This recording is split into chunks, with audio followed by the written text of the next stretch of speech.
حبیب خدا گفتم برای آنکه دعای تو در نزد پروردگار قبول شود، اطب مطعمک. سعد گفت حلقت را از حرام خالی گردان،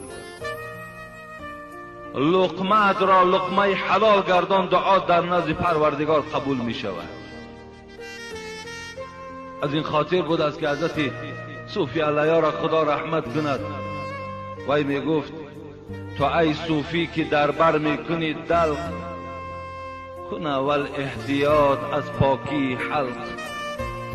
اگر حلقی کسی آلوده باشد، کجا در معرفت پالوده باشد. اگر حلقی کسی آلوده باشد، کجا در معرفت پالوده باشد. سگی که در پلیدی میکند روب،